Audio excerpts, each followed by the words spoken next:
Shalom, shalom, shalom, bien-aimés du Seigneur, nous bénissons le nom de notre Dieu, alléluia, lui qui est Père, Fils et Esprit, et nous lui rendons toute la gloire, alléluia, pour la grâce qu'il nous accorde donc de nous retrouver dans sa présence, pour lui rendre un culte, alléluia, d'adoration et également un culte prophétique.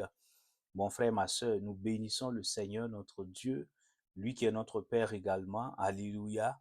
Pour ce nouveau mois béni d'août-là, je voudrais, en tant que serviteur du Dieu vivant, prononcer ces paroles-là prophétiques, ces paroles de bénédiction prophétique sur ta vie.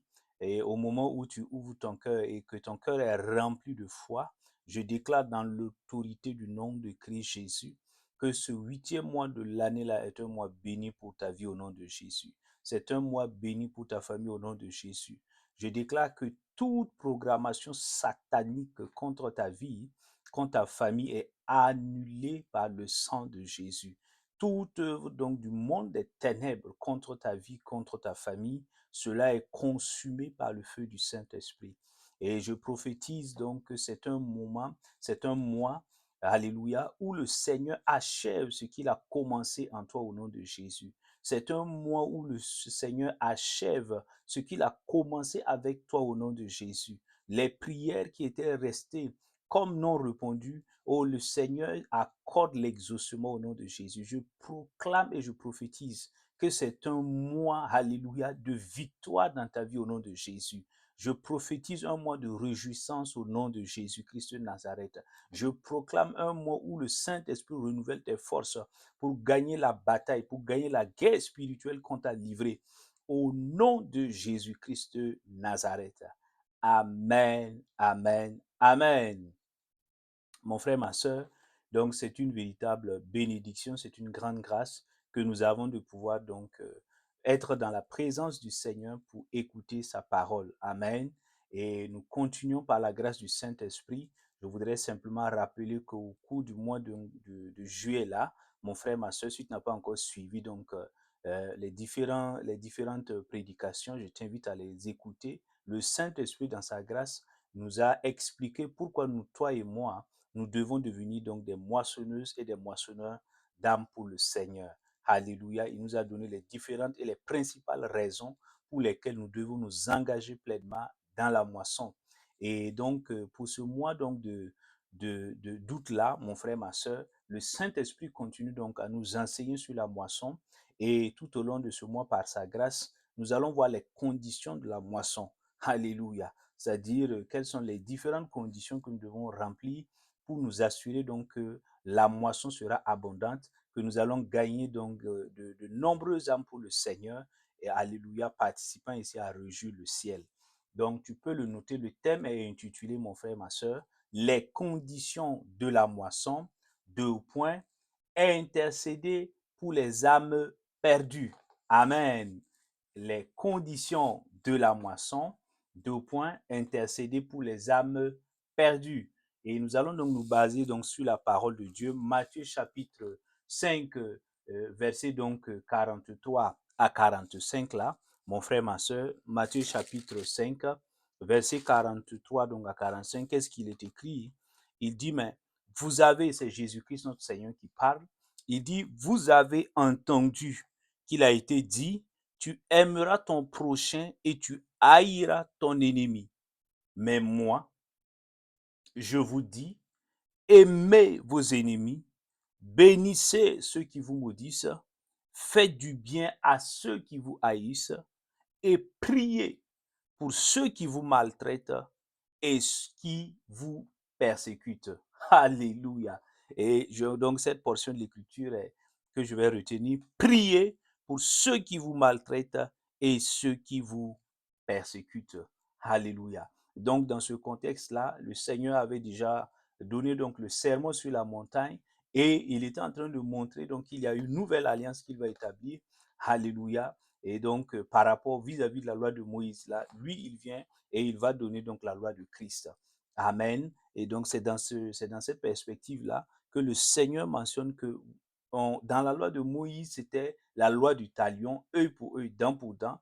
Mais le Seigneur vient avec une nouvelle loi. Alléluia. Et signe donc de la nouvelle alliance Et il dit clairement que nous devons prier pour nos ennemis. Alléluia. Autrement dit, nous devons intercéder.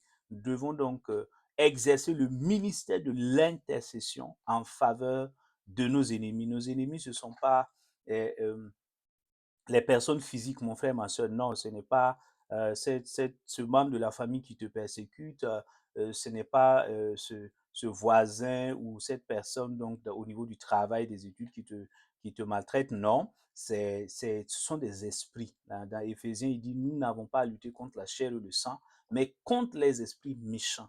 Tu vois, et ils sont nombreux. Alléluia. Donc, je voudrais que tu puisses comprendre cela, mon frère, ma soeur. Le Seigneur, donc, dans ce passage-là, nous révèle donc une dimension très importante. Il nous invite justement donc à gagner ces personnes-là qu'on peut considérer comme des ennemis entre guillemets là.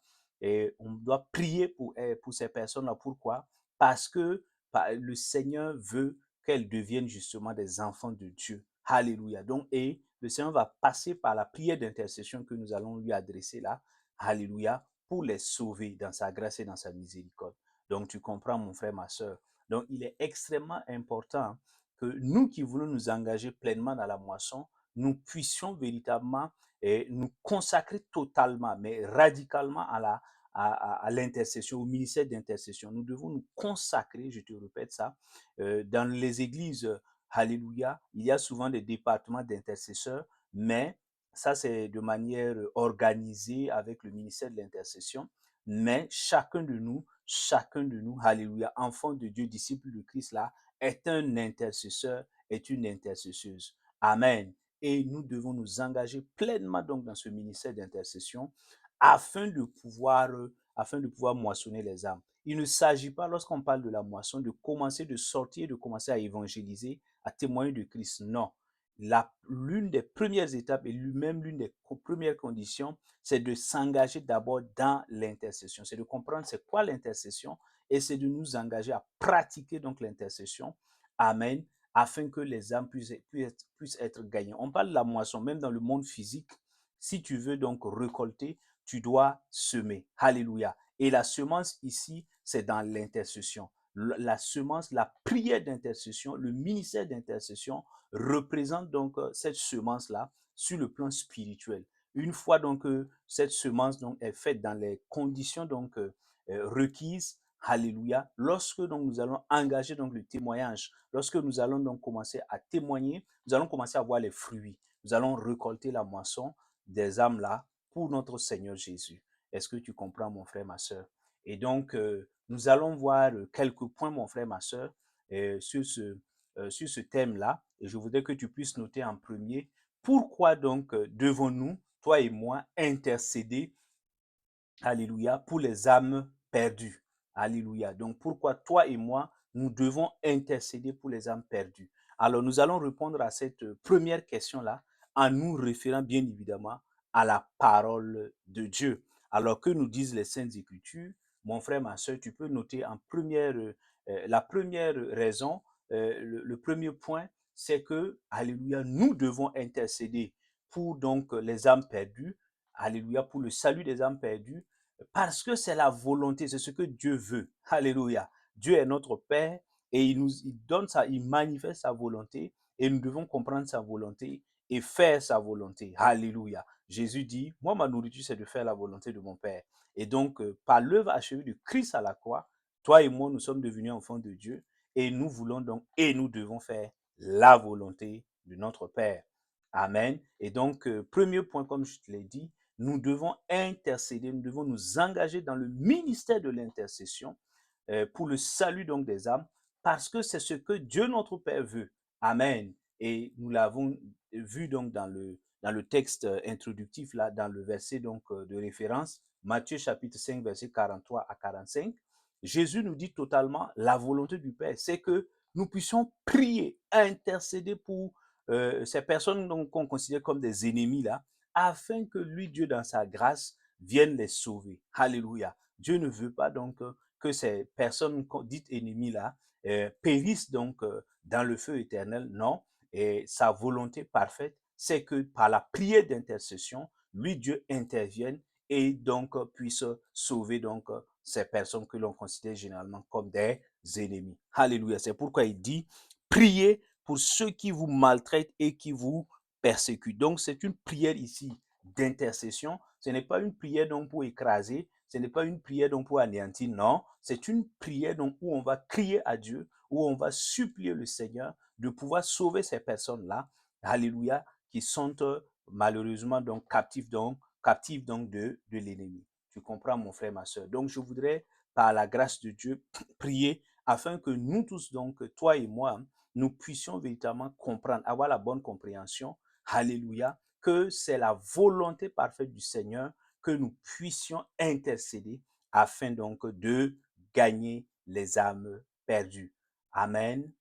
Le deuxième point, mon frère, ma soeur, et tu peux le noter, c'est que pourquoi devons-nous intercéder donc pour le salut des âmes? Alléluia. C'est parce que ces âmes-là, justement, mon frère, ma soeur, Dieu les aime.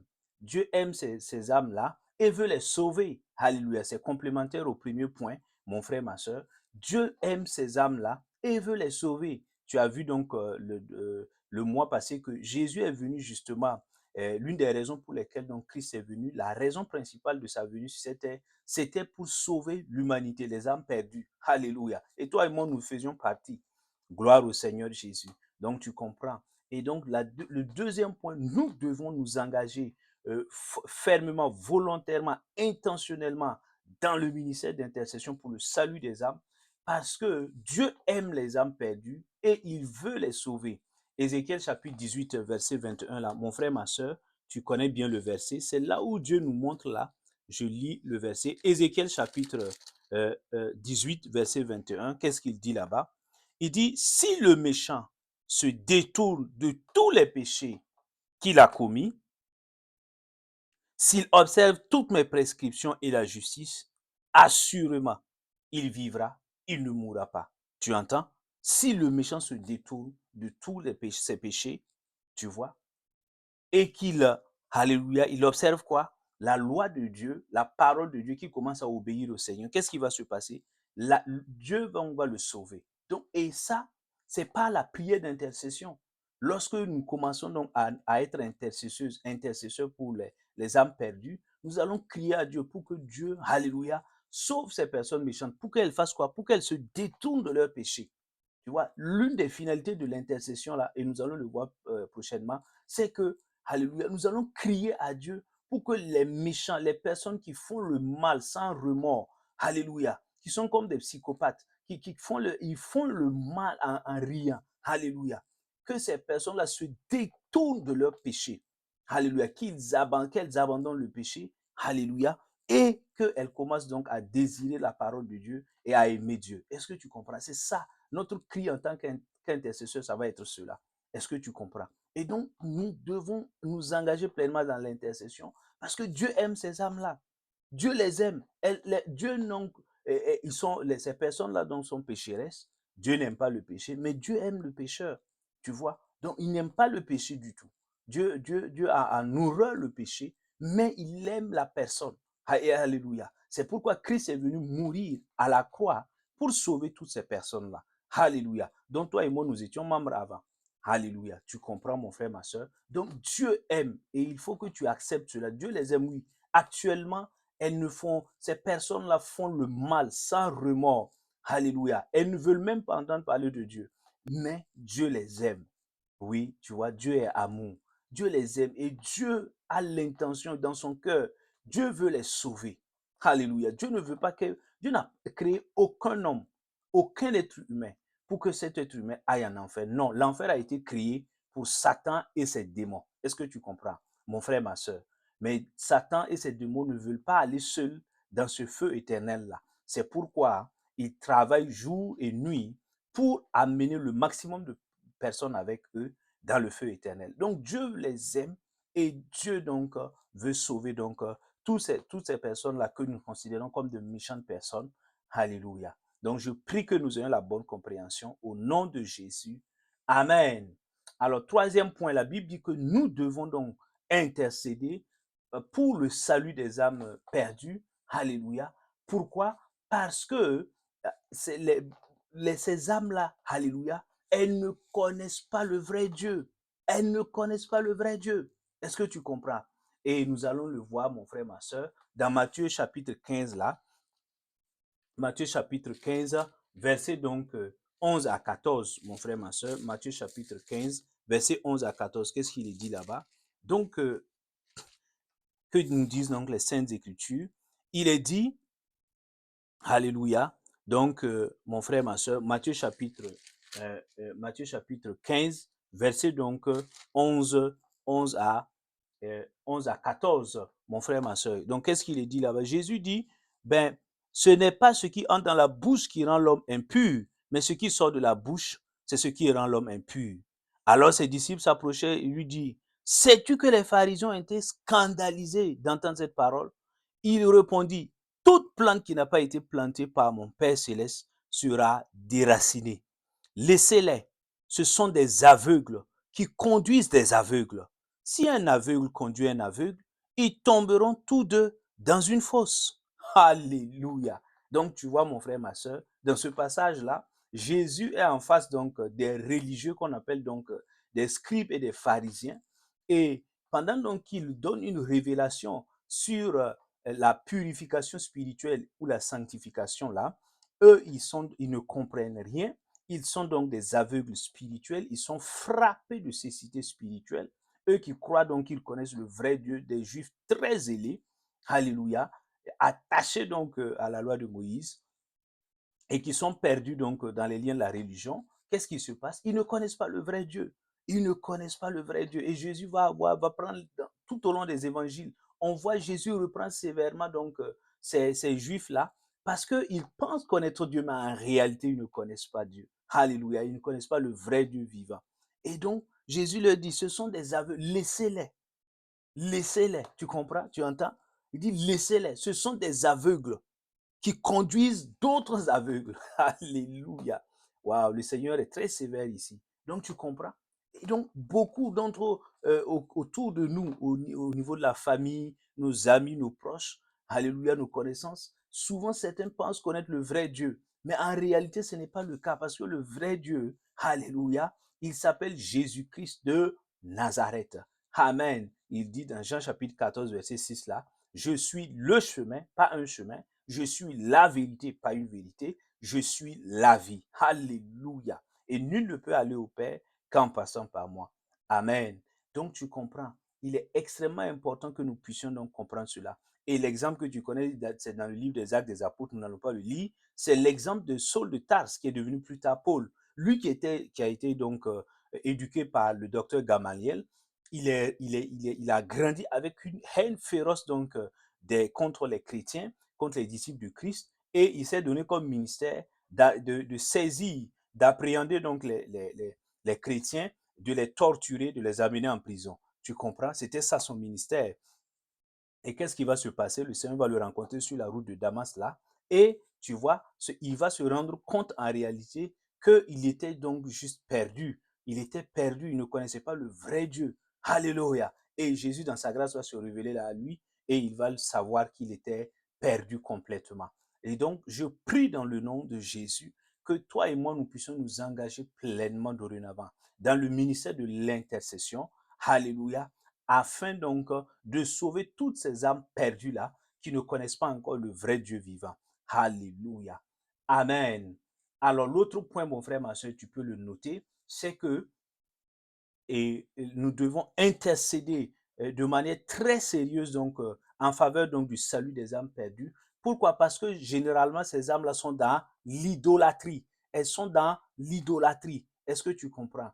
Et Romains donc chapitre 1, tu peux noter donc le verset. Romains chapitre 1, verset donc 5 là, verset 23, pardon. Donc Romains chapitre 1, verset 23, mon frère, ma soeur. La Bible dit là-bas que euh, les hommes, beaucoup donc d'âmes perdues là, sont dans l'idolâtrie.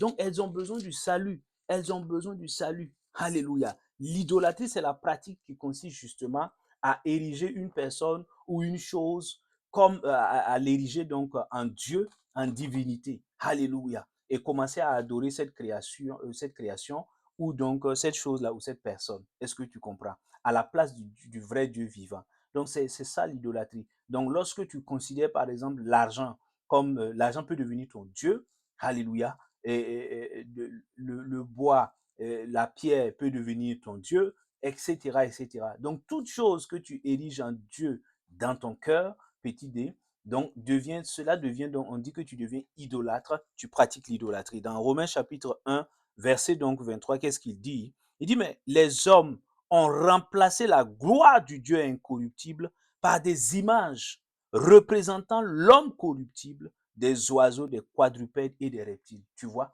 Donc, même les personnes donc, qui veulent représenter Dieu à travers des images là, la parole de Dieu dit que ce sont des idolâtres. Oui, mon frère, ma soeur, je suis peut-être désolé de te choquer, mais c'est la parole, c'est la vérité de la parole de Dieu. Donc, nous n'avons pas donc à représenter Dieu donc par des images ou par donc des statues. Non, cela n'est pas permis. Tu comprends, mon frère, ma soeur. Et donc, il dit, mais ils ont changé. Tu vois, ils ont remplacé la gloire du Dieu vivant par des images. Donc, tu vois, donc autour de nous, là, nous voyons ces personnes-là qui ont érigé des choses, des êtres humains, alléluia, en Dieu, dans leur cœur, dans leur vie, alléluia. Et elles sont perdues, elles ont besoin du salut. Mais c'est parce que nous devons devenir des intercesseurs pour crier à Dieu, pour implorer la grâce de Dieu, afin que ces personnes-là viennent donc, alléluia, aient le salut en Christ Jésus et qu'elles abandonnent l'idolâtrie afin de venir adorer, se prosterner devant le vrai Dieu vivant. Je prie que nous puissions avoir cette bonne compréhension-là au nom de Jésus. La cinquième raison, mon frère, ma soeur, la Bible dit également que nous devons intercéder pour le salut des âmes perdues. Pourquoi? Parce que les hommes, beaucoup d'hommes, donc d'êtres humains, ont rejeté Dieu et sont contre Dieu. Alléluia, c'est un paradoxe. Oui, mon frère, ma soeur, dans beaucoup de nations, tu vas voir, on a rejeté clairement Dieu. D'autres même ont dit que Dieu était mort et que son cadavre sentait. Tu comprends? Sous les auspices de la philosophie, etc. Et donc, il est extrêmement important. Et il le dit dans Romains, là, tu peux le lire, mon frère, ma soeur. Nous n'avons pas beaucoup de temps. Romains chapitre 1, verset 18 à 28. Il décrit comment donc les hommes ont rejeté dans l'histoire Dieu et ce qui leur est arrivé comme conséquence. Hein? Dieu les a livrés à leur mauvais penchant et ils sont dans des malheurs actuellement. Ils vivent des choses terribles sur le plan donc, ils n'ont pas ni la paix donc intérieure et ils sont donc dans des pratiques sexuelles extraordinaires, des déviants sexuels extraordinaires. Ils font des choses, ils commettent des iniquités. Pourquoi? Parce que dans les nations, donc, on a rejeté le Seigneur Jésus-Christ, on a rejeté le vrai Dieu vivant et à la place, on a voulu faire de l'homme lui-même un Dieu. Alléluia. Et voici donc des malheurs qui s'abattent sur les nations. Donc tu comprends. Et nous devons maintenant, en voyant tout cela, que devons-nous faire? Nous ne devons pas être dans un ministère de jugement. Non, nous n'avons pas reçu un ministère de jugement. Nous devons être dans un ministère, donc dans le ministère de l'intercession, pour crier à Dieu afin que ces hommes-là et ces femmes-là qui ont rejeté Christ puissent véritablement donc avoir les yeux ouverts, qu'elles puissent se repentir et connaître le Seigneur Jésus-Christ. Amen. Et Jésus le dit clairement dans Matthieu chapitre 12, 30 là. Il dit, mais celui qui n'est pas avec moi est contre moi. Alléluia. Beaucoup ne sont pas avec Christ aujourd'hui. Ça veut dire qu'ils sont contre le Seigneur Jésus-Christ. Beaucoup le disent. Non. Alléluia. Pourquoi tu crois en Christ? Non. Alléluia. Moi, je ne suis pas croyant. Je suis athée. Et ils proclament leur athéisme. D'autres proclament donc d'autres choses. Est-ce que tu comprends? Et Jésus le dit clairement, celui qui n'est pas avec moi est contre moi. Alléluia. Et beaucoup d'hommes sont contre le Seigneur Jésus parce qu'ils ne sont pas avec le Seigneur. Est-ce que tu comprends? Et c'est notre rôle, c'est notre responsabilité de nous engager dans le ministère de l'intercession afin de crier à Dieu, afin d'implorer la grâce de Dieu pour que ces hommes-là connaissent le salut et viennent à Christ. Je prie qu'il en soit ainsi dans nos vies au nom de Jésus. Et la sixième raison, mon frère, ma soeur, tu peux le noter, c'est que nous devons nous lever. Alléluia. La sixième raison pour laquelle donc nous devons donc intercéder pour le salut des âmes perdues, c'est que les hommes, alléluia, la plupart des hommes là, alléluia, la majorité est tenue captive donc par des systèmes religieux. Je te parlais tout à l'heure donc des juifs, des pharisiens, des scribes, alléluia. Beaucoup d'hommes donc sont dans des systèmes religieux. Satan donc, et utilisant la ruse, va pénétrer, va utiliser donc les systèmes religieux, les religions, alléluia, pour maintenir beaucoup d'êtres humains dans l'esclavage, alléluia, afin de les amener en enfer. Aucune religion ne peut sauver, mon frère, ma soeur. Aucune religion sur cette terre ne sauve. Seul Jésus-Christ de Nazareth apporte le salut. Alléluia. Pardonne les péchés et apporte le salut, la vie éternelle. Amen. Donc, ici, l'une des raisons pour lesquelles nous devons véritablement nous engager sans réserve, sans économie dans l'intercession, c'est que beaucoup d'êtres humains sont tenus captifs dans les systèmes religieux. Alléluia. Et dans Matthieu 16, là, tu peux le lire, mon frère, ma soeur. Matthieu chapitre 16, verset 6 et verset 11, donc, verset 11 à 12, là. Donc, Matthieu chapitre 16, là, mon frère, ma soeur. Jésus montre clairement que les religions, donc, sont des systèmes, alléluia, qui sont infiltrés par Satan pour détourner donc les êtres humains et les amener en enfer. Jésus le dit clairement dans Matthieu chapitre 16, là, verset 6 et verset 11 à 12. Je te lis rapidement. Qu'est-ce qu'il est dit dans le verset 6, là? Il dit, Jésus leur dit, gardez-vous attentivement du levain des pharisiens et des sadducéens. Verset 11 à 12, il précise, il dit, ben, comment ne saisissez-vous pas que ce n'est pas de pain que je vous ai parlé, mais gardez-vous du levain des pharisiens et des sadducéens. Alors, les disciples comprirent que Jésus avait dit de se garder non pas du levain du pain, mais de l'enseignement des pharisiens et des sadducéens. Donc, dans ce passage-là, Jésus leur dit clairement, méfiez-vous de la doctrine religieuse des pharisiens, des sadducéens, etc. Méfiez-vous, éloignez-vous de ces doctrines-là. Ce sont de fausses doctrines qui vont vous amener en enfer. Autrement dit, c'est ce que Jésus leur disait. Est-ce que tu comprends? Parce qu'ils vont dire, dans la loi, ils vont dire, ben, si tu as une offrande, alléluia, et que ton père, ta mère est dans le besoin, laisse ta mère et ton père dans le besoin, va à l'autel là, donner ton offrande à Dieu. Et ça, c'est totalement contraire donc à la parole de Dieu. C'est totalement contraire à la volonté de Dieu. Donc, ils ont des traditions, des pensées, des philosophies qui n'ont absolument rien à voir avec la parole de Dieu et qui conduisent donc les êtres humains en enfer. Est-ce que tu comprends? Donc, Jésus leur dit ça. Et la plupart des systèmes religieux donc s'inscrivent également dans cette dynamique-là. Est-ce que tu comprends? Il y a comme, alléluia, il y a donc, Satan étant rusé, va utiliser ces systèmes-là. Et nous devons intercéder pour toutes ces personnes-là qui sont captives donc des systèmes religieux, alléluia, et afin que Dieu les sorte donc de l'emprise de ces religions-là et les amène véritablement au salut en Christ Jésus. Je prie que nous ayons cette bonne compréhension au nom de Jésus. Amen. Et mon frère, ma soeur, la Bible, donc après avoir vu les principales raisons pour lesquelles nous devons véritablement intercéder, nous engager pleinement dans le ministère d'intercession, nous allons voir maintenant à la lumière des Saintes Écritures comment, de manière concrète, nous devons intercéder. Alléluia. Parce qu'il faut véritablement connaître la manière, la façon dont nous devons intercéder pour que le Seigneur fasse grâce et miséricorde afin de sauver toutes ces personnes-là dont les âmes sont perdues actuellement. Alléluia. Donc, et mon frère, ma soeur, tu peux le noter. Deuxième grande idée, comment intercéder pour le salut des âmes perdues. Alléluia. La première chose, mon frère, ma soeur, ce n'est pas d'abord entrer dans un temps de prière, dans un temps de jeûne. Non, c'est d'abord une disposition de cœur. Tu peux le noter, le premier point, c'est que toi et moi, nous devons être remplis de compassion. La compassion, pas de la compassion humaine, mais de la compassion de notre Seigneur Jésus-Christ. Quand tu lis tous les évangiles, tu vois à chaque moment, on dit Jésus était ému de compassion. Il était rempli de compassion pour les foules qui étaient perdues, pour ces personnes-là qui venaient, alléluia, à lui. Est-ce que tu comprends? Donc, nous devons veiller chaque fois à nous remplir, à laisser l'Esprit de Dieu nous remplir de la compassion de Christ. Parce que sans la compassion de Christ, nous ne pourrons pas prier pour ces âmes-là. Alléluia. La preuve, quand tu vas vouloir commencer à intercéder pour ces âmes-là, quand tu feras la liste donc des personnes pour lesquelles tu veux intercéder, tu vas voir qu'il y a beaucoup qui t'ont fait beaucoup de mal, ces personnes t'ont trahi, elles t'ont calomnié, elles t'ont insulté, alléluia, elles ont blessé ton cœur. Et donc, si tu n'es pas rempli de la compassion, soit tu risques de faire une fausse intercession, soit tu n'arriveras même pas à intercéder. Alléluia. Donc, il faut premièrement, mon frère, ma soeur, que toi et moi, nous puissions nous assurer que nous sommes remplis, que nous avons laissé le Saint-Esprit nous remplir de la compassion de Christ.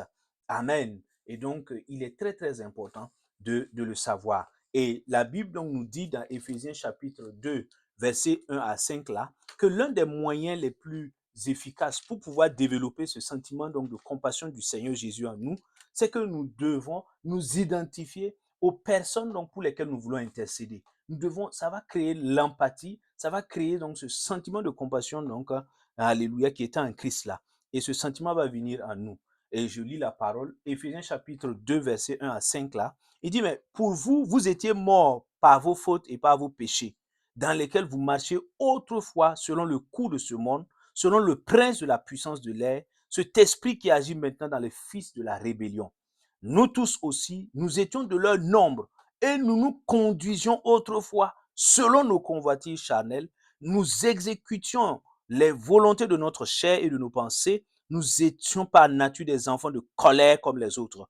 Mais Dieu est riche en miséricorde et à cause du grand amour dont il nous a aimés, nous qui étions morts par nos fautes, il nous a rendus à la vie avec le Christ et c'est par grâce que vous êtes sauvés. Alléluia. Tu entends mon frère, ma soeur? Quelle bonne nouvelle. Donc, il dit ici dans Éphésiens 2 là, que si toi et moi, nous voulons être remplis de compassion pour nous engager dans l'intercession, nous devons nous identifier. Nous devons nous rappeler que ces personnes pour lesquelles nous voulons intercéder là, nous-mêmes, nous étions comme ces personnes avant. C'est la miséricorde de Dieu qui nous a tirés de là et qui nous a amenés donc dans la lumière du Christ. Est-ce que tu comprends? Donc, tu ne dois pas te voir comme un super homme, non.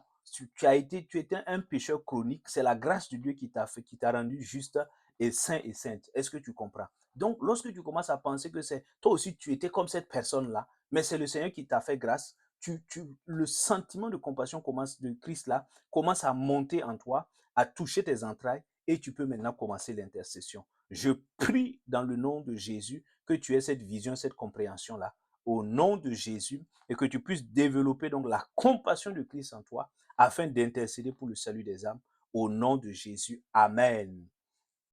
Le deuxième point, la Bible dit que lorsque nous voulons donc intercéder pour donc le salut donc des âmes là, que devons-nous faire? Nous devons comprendre, et tu peux noter deuxième point, nous devons, alléluia, nous devons lier et paralyser les hommes forts qui se cachent derrière les systèmes religieux pour tenir les êtres humains captifs. Alléluia. Et qui les tient captifs, que ce soit dans les systèmes religieux ou dans l'athéisme ou dans autre chose ou dans de vaines philosophies du monde. Nous devons lier et paralyser les hommes forts qui tiennent donc ces êtres humains-là dans la captivité, dans l'esclavage du péché et de la mort. Est-ce que tu comprends, mon frère, ma soeur?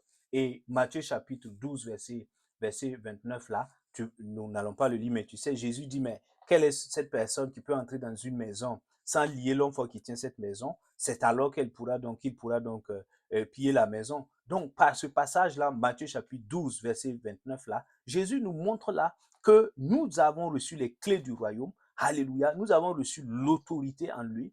Amen. Et nous avons le pouvoir de lier et de paralyser. Alléluia. Les esprits méchants qui tiennent les êtres humains, les personnes là captives dans le péché, hors du salut. Est-ce que tu comprends? Donc, nous devons prendre autorité de manière concrète avant donc dans l'intercession pour lier ces esprits-là. Amen. Il ne faut pas que tu crois que ces personnes-là, elles rejettent Dieu par elles-mêmes, elles le font de leur propre gré. Non, elles sont tenues captives. Que ce soit celles qui sont athées, que ce soit celles qui sont dans les systèmes religieux, toutes ces personnes-là sont tenues captives par des esprits méchants, par des esprits démoniaques. Est-ce que tu comprends? Et nous devons, par l'intercession, par la prière d'intercession, là, lier ces démons-là, afin que ces personnes-là puissent être libérées de cet esclavage-là et pouvoir venir à Christ. Je prie qu'à partir de maintenant, tu puisses exercer pleinement cette autorité que tu as reçue du Seigneur au nom de Jésus-Christ de Nazareth, afin que des membres de ta famille, des amis, des proches, des inconnus puissent être sauvés par ta prière donc d'intercession au nom de Jésus. Amen. La Bible dit troisièmement, mon frère, ma soeur, que lorsque nous nous engageons dans la prière, dans le ministère d'intercession, nous devons demander pardon à Dieu pour toutes ces personnes-là qui rejettent Christ, qui ont rejeté le salut. Alléluia. Donc nous devons demander pardon au Seigneur pour leurs péchés. Alléluia. Quand tu reprends Romains chapitre 1, là, l'apôtre Paul te raconte comment justement ces personnes-là ont rejeté Dieu de manière extraordinaire. Donc, et ça constitue un péché. Alléluia. Et donc, nous devons demander pardon à Dieu. Nous devons nous tenir devant le trône de grâce en tant qu'intercesseur. Dieu dit qu'il cherche un homme qui se tienne à la brèche. Parce qu'ayant rejeté Christ, des malheurs vont venir dans leur vie. Souvent, c'est déjà venu dans leur vie, mais d'autres malheurs vont survenir encore. Donc, nous devons nous tenir à la brèche, crier à Dieu, demander au Seigneur de leur pardonner, comme Moïse l'a fait. Moïse, Exode chapitre 32, verset 30 à 32, là, tu vois, là, Moïse était monté donc à la montagne, là, sur la montagne, à la rencontre de Dieu. Le temps qu'ils descendent là, le peuple d'Israël était dans l'idolâtrie. Ils avaient donc fabriqué le veau d'or. Et quand il est descendu, waouh, qu'est-ce qu'il voit? Il voit l'idolâtrie dans le peuple. Et il va commencer à invoquer la miséricorde de Dieu. Il va crier à Dieu, il va dire, Seigneur éternel, pardonne-leur leurs péchés, pardonne-leur leurs péchés. Il va crier à Dieu afin que Dieu leur pardonne leurs péchés. Nous devons faire comme Moïse, à l'image de Moïse. Nous devons intercéder, demander au Seigneur de pardonner à tous les membres de nos familles, nos amis, nos proches, nos connaissances, nos collaborateurs qui ne connaissent pas encore le Seigneur. Nous devons demander au Seigneur de leur pardonner leur iniquité, leur péché, leur rejet. Le fait qu'ils rejettent Christ de manière consciente ou inconsciente, là, nous devons invoquer la grâce de Dieu pour cela. Alléluia. Et je prie que tu puisses le faire, que je puisse le faire chaque jour au nom de Jésus. Amen. La Bible dit également, mon frère, ma soeur, alléluia, que nous devons, quatrième point, mon frère, ma soeur, que nous devons, dans l'intercession, de manière pratique, comment intercéder donc pour le salut des âmes là, nous devons demander, alléluia, nous devons demander à Dieu, demander au Seigneur là, qu'il puisse, que ces personnes pour lesquelles nous intercédons là, qu'elles puissent être sensibles et réceptives à la bonne nouvelle de Jésus. Amen. C'est une question de réceptivité, c'est une question de sensibilité. Amen. Et donc, tu vois, dans Matthieu chapitre 13, verset 13 à 15, nous n'allons pas le lire, tu peux le lire, mon frère, ma soeur. Jésus, la Bible mentionne que Jésus, donc, il parlait en parabole à la foule, aux personnes qui étaient là, qui étaient païennes, et, alléluia, et parce qu'elles étaient païennes, elles ne comprenaient pas. Et Jésus dit, ben, je leur parle en parabole parce qu'elles ne connaissent pas le royaume d'abord, elles ne sont pas encore sauvées. Donc, et il précise donc dans le verset qui suit là, dans Matthieu chapitre 13, verset 13 à 15, il dit, ben, leur cœur a été insensible, ils entendent le message, ils ne comprennent pas. Pourquoi? Ce n'est pas de leur faute, parce que leur cœur est insensible. Alléluia. Et donc, dans le monde également, les gens entendent la bonne nouvelle, mais leur cœur est insensible. Est-ce que tu comprends? Donc, nous devons prier pour briser ce mur d'insensibilité-là. Cette forteresse d'insensibilité, nous devons la renverser dans leur cœur, afin qu'elles puissent, ces personnes-là, puissent devenir sensibles à la parole de Dieu, puissent devenir donc réceptives à la bonne nouvelle de Jésus. Est-ce que tu comprends? Donc, c'est un point de prière, d'intercession très, très important. Quand tu pries, quand je prie, nous devons mentionner cela et demander la grâce à Dieu. Afin donc que le Saint-Esprit, la Bible dit que c'est le Saint-Esprit qui convainc les cœurs, afin que le Saint-Esprit puisse convaincre ces personnes-là du péché et du jugement. Souvent, les personnes-là sont là, elles sont dans le péché, elles ne savent même pas que c'est quelque chose de mal. Alléluia. Elles ne savent même pas que c'est quelque chose qui peut les amener en enfer.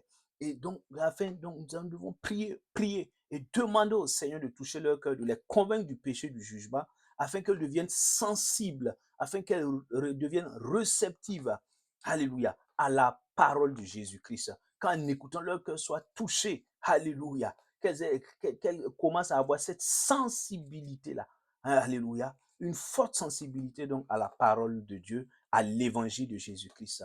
Amen. Je prie que toi et moi, nous puissions pratiquer cela quotidiennement au nom de Jésus. Amen. Et mon frère, ma soeur, avant-dernier point, la Bible dit donc que nous devons également, lorsque nous voulons intercéder pour le salut des âmes perdues, que devons-nous faire concrètement? Nous devons demander au Seigneur Jésus de se révéler lui-même à toutes ces personnes-là qui ne le connaissent pas encore. Alléluia. C'est une question de révélation. Amen. Ce n'est pas une question de connaissance intellectuelle. Il y a des gens qui connaissent la Bible d'un point de vue intellectuel, mais qui ne croient pas à l'existence du Seigneur Jésus. Mais ils peuvent t'expliquer de Genèse jusqu'à Apocalypse, alléluia, les éléments donc de l'Écriture. Mais c'est une question de révélation. Est-ce que tu comprends? Donc, il faut que tu pries, il faut que je prie, il faut que nous prions, mon frère, ma soeur, afin que ces personnes-là aient la révélation, que Jésus lui-même vienne dans sa grâce se révéler à eux. Amen. Et à elles. Alléluia. Matthieu chapitre 11, verset 27 là, mon frère, ma soeur, le Seigneur dit clairement, Matthieu chapitre 11 là, mon frère, ma soeur, Matthieu chapitre 11, verset 27, Jésus dit ça clairement. Il dit, ben, personne ne connaît le Père si ce n'est le Fils et celui à qui le Fils veut le révéler. Donc, tu vois, c'est une question de révélation. Amen. Et tu vois, et Jésus le dit clairement. Tu comprends, mon frère, ma soeur. Jésus le dit quand tu vois dans l'expérience de Paul, Actes chapitre 9, verset 3 à 5, tu vois cela. Alléluia. On voit Jésus qui se révèle puissamment à Saul de Tarse, avant qu'il ne devienne Paul là, sur la route de Damas. Il dit, mais qui es-tu? Il dit, je suis le Seigneur Jésus que tu persécutes. Je ne te connaissais pas. Moi, Paul, je ne te connaissais pas. Est-ce que tu comprends? Donc, et le Seigneur va se révéler à lui, et dès qu'il voit le Seigneur, alléluia, tout en lui est ébranlé. Et il est convaincu, il est vaincu, et il se donne totalement à Christ. Et c'est l'un des apôtres les plus courageux du Seigneur Jésus que je connaisse. Alléluia. Et l'un que le Seigneur a utilisé puissamment pour répandre l'évangile. Mais au départ, il n'en est pas ainsi. Et c'est pas la prière, la Bible ne le mentionne pas, mais c'est une conviction personnelle que j'ai. Je suis sûr que l'Église, quand elle s'est rassemblée, elle priait pour toutes ces personnes-là, alléluia, afin que ces personnes-là, afin que le Seigneur Jésus lui-même se révèle à ces personnes-là. Et c'est ce qui est arrivé. La prière a été exaucée concernant Saul de Tarse et à d'autres personnes. Et même jusqu'à aujourd'hui, par la prière de l'Église, par la prière des intercesseurs, le Seigneur continue de se révéler personnellement à des gens qui étaient dans des systèmes religieux, à des gens qui étaient athées, etc. C'est par la prière de l'intercession que le Seigneur Jésus fait cela. Est-ce que tu comprends? Donc, il ne faut pas négliger cela, mon frère, ma soeur. Et donc, il faut mettre ce point-là en avant, mon frère, ma soeur. Je prie qu'il en soit ainsi dans nos vies. Au nom de Jésus. Amen. Et pour terminer, mon frère, ma soeur, nous devons, alléluia, nous devons donc demander au Seigneur de manière concrète, là, lorsque nous prions pour le salut des âmes perdues, afin que une fois que ces personnes-là donc ont entendu l'évangile, elles ont été réceptives donc à l'évangile là, que nous devons prier, nous devons continuer à prier, alléluia, et demander au Seigneur que ces personnes-là puissent recevoir le baptême d'eau et le baptême du Saint-Esprit. C'est extrêmement important. Jean chapitre 3, verset donc 5, mon frère, ma soeur.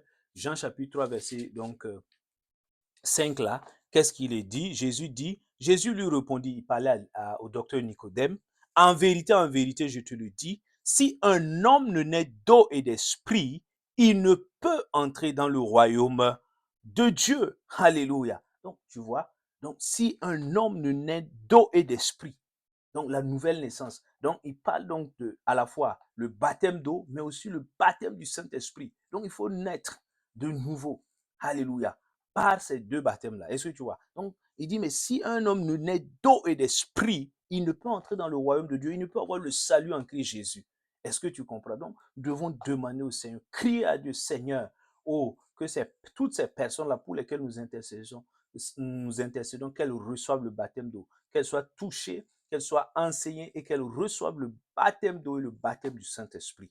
Alléluia. Afin d'être établies en toi et d'être des disciples pour aller faire d'autres disciples au nom de Jésus. Amen. Et nous voyons, mon frère, ma soeur, pour terminer là, donc nous avons des exemples. Jésus-Christ lui-même est l'exemple. Il engage l'intercession. Luc chapitre 22, 32. Je te donne juste quelques exemples, mon frère, ma soeur. Tu peux le lire. Luc chapitre 22, 32. Jésus dit, Satan vous a réclamé, il dit ça à Pierre, mais moi j'ai intercédé pour vous, j'ai prié pour vous. Et quand tu seras converti, affermis tes frères. J'ai prié pour vous, j'ai intercédé pour toi. Alléluia. Pour que Satan donc ne te détruise pas, mais que tu sois sauvé totalement. Donc tu vois, Luc chapitre 22, 32, Jésus nous donne l'exemple. Donc nous devons être des intercesseurs et des intercesseurs pour le salut des âmes perdues.